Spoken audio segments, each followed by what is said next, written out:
What's up, everybody? Derek Anderson, the DA. All right, everybody, it's about that time. All right, we closing in on the dreaded third episode of the Acolyte. Ever since this tweet came out from Alan Ing a little over a week ago, everybody's been waiting on pins and needles. Okay, he said the third episode of the Acolyte will finally kill Star Wars for the vast majority of pre-Disney Star Wars fans. And then, based on Lucasfilm comments as of late, they're okay with that.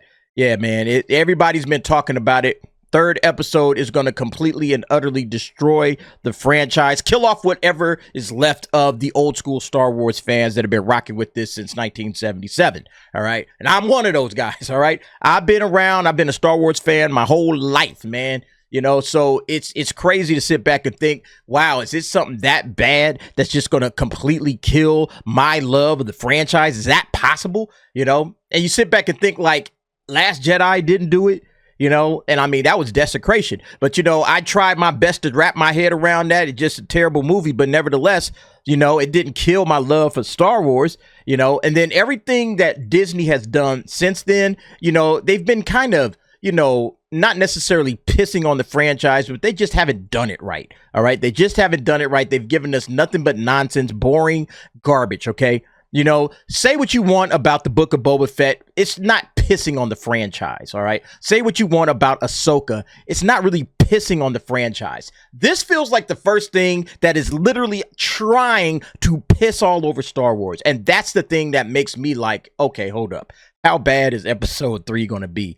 You know, and I mean, look, we saw this coming a long time ago because Leslie Headland herself, you know, she clearly is not a Star Wars fan, and she clearly has no respect for George Lucas, for the franchise, or for the fans. This is like what we understand to be Star Wars, like the idea that like that only came from George Lucas, that only George Lucas holds the key for what we understand to be Star Wars is just untrue. And I think the prequels are an excellent example of that. I mean, the idea that like when you're hiring a director, that everyone is sitting in there waiting for George Lucas and not for the person who's going to know to hire Ralph McQuarrie. That's the problem.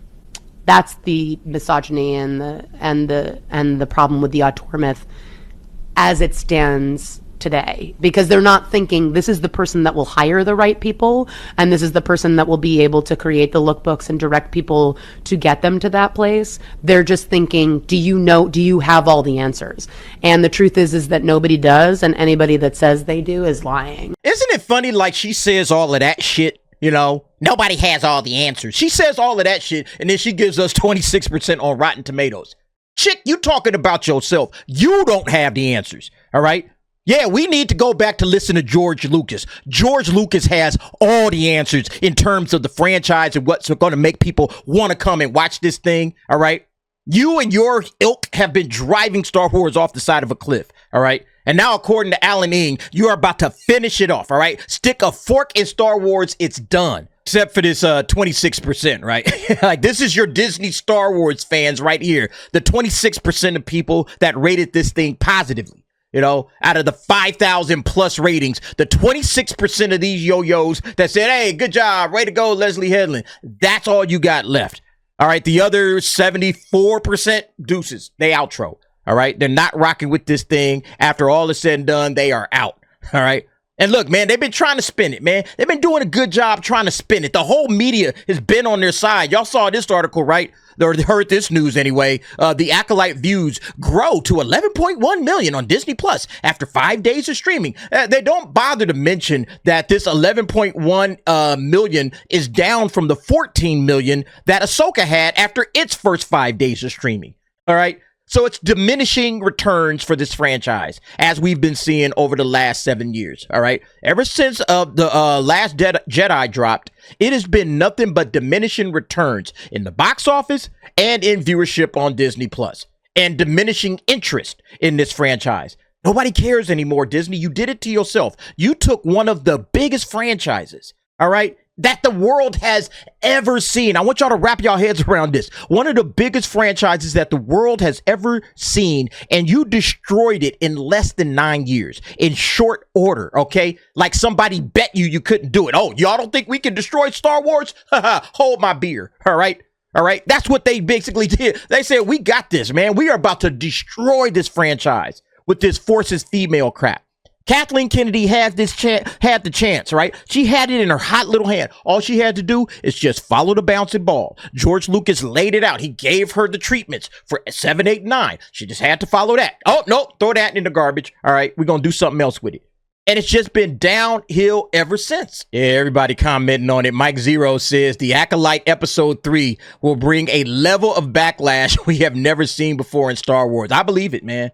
I think that this thing is just going to be like apocalyptic, you know, like after the episode is done, you know, and everybody's going to run to the internet. And I mean, it's just going to be utter chaos. All right. You know, I'll definitely have my comments. You can check me out. I don't know where I'm going to be on this channel, Echo Base or somewhere. Look for me because I'm going to absolutely have some comments to say. All right. I'm pretty sure I'm going to have some pretty heated comments if it's as bad as Alan Ing says it is. And Doomcock said, I gave the first 2 episodes of Acolyte as fair review as I could. There were things I genuinely liked about it, but I was troubled by hints of things to come. Enjoy your last week of goodwill. Episode 3 destroys what's left of Star Wars. You're also very fucked. Ah, man.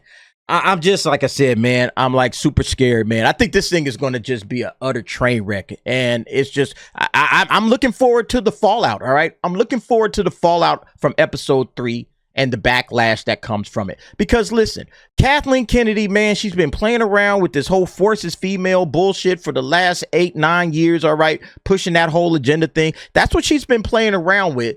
And we're about to see it all come to fruition. We're about to see, okay, is the Force female? Are you saying the Force is female? That's what they're saying this episode 3 is about, all right? Let's see how everybody rocks with that. Let's see if everybody is all in on Kathleen Kennedy's agenda. It's clear that they're not, all right? But let's see it in its full glory, all right? You want to do Force and female? Show us that, all right? And let everybody just dig in on it. I have a feeling that this thing, again, it's going to be apocalyptic. I think Star Wars is going to get utterly massacred, all right, for the next week. This might cost some jobs. You would hope so, all right? Or maybe they're just going to keep doubling and tripling down on the agenda. Who knows, man? But yeah, everybody's talking about it. And look, then you got guys like this dude, Darius, trying to give some balanced conversation to it, all right? Bracing myself mentally for any and all toxic criticism that arrives with episode 3 of The Acolyte this week. It's okay to critique and talk about things you don't like. Just please be mindful and respectful to the people you engage with. Please, nah, bro. We coming with it, man. We coming with it, Darius. You might want to get away from the internet after the episode drops, all right? Say, hey, man, you know what? I'm out. Nah, I'll see y'all next week, okay? I'll see y'all after episode 4, all right? Because I have a feeling that the internet is going to explode, all right? And look, shout out to Alan Ing, man. Disney probably should get this guy some bread, all right? They should probably get this guy some bread because him dropping this information, that makes everybody want to go out and watch episode 3. It's like, oh, shit, man, I don't know what the rest of this thing is about, but I want to see episode 3 now, thanks to Alan Ing, you know? So, yeah, y'all, we'll see what happens, man. I don't know how this thing is going to shake out, man. It drops in a few hours. Y'all let me know what y'all think about episode 3. What are your anticipations, all right? I mean, it's going to drop at 6 p.m. my time, all right? So you guys tell me what y'all think. Are you nervous? Are you worried? Are you excited? All right. Some folks is like, oh, hell yeah, baby. It's time to chew this thing up. Some of you guys are excited. I don't know how I feel yet, but I know one thing. All right. This is going to be a very interesting day. All right. June 11. All right. Going to be a very, very interesting day when it comes to Star Wars history. But y'all let me know what y'all think. Jump down in the comments. Give me your thoughts and opinions on that. And thanks for watching. See you next time.